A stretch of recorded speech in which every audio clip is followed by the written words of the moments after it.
Okay, so it says writing the equation in standard form, which is this form right here, right?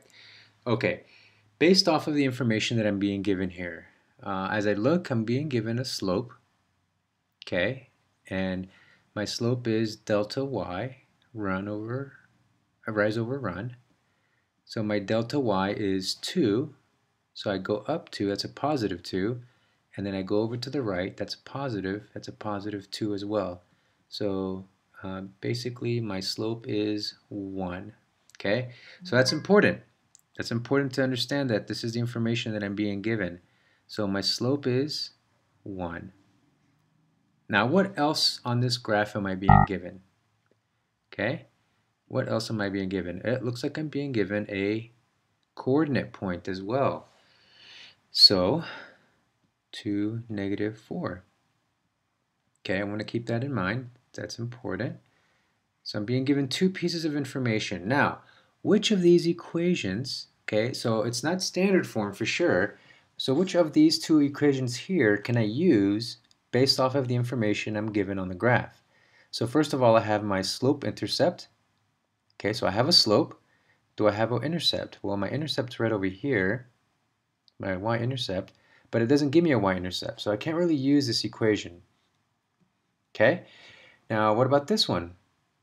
Okay, I have a slope, yes, and then I have a point. Here's my y and here's my x. So I can actually use this point right here. This is point slope. Point slope form. Okay, so let's use that. All right, so that means I'm going to fill in this spot right here. I'm going to fill in this spot here and this position here. All right, so let's very carefully do that. Okay, so that's y minus, and what's my y1? My y1 is right here, y minus a -4 equals my slope, which is 1, times x minus, what's my x1? Minus 2. All right, so let me rewrite that. Let me simplify this. So that's a negative minus a negative minus a negative. So that's plus 4 equals 1 times x is x. 1 times -2 is -2. Okay, so I'm getting closer. This isn't standard form yet. Okay, I'm still in my point slope form.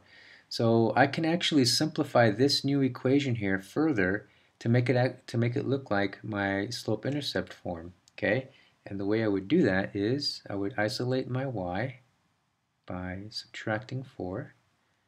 Okay, so that's -4 on this end.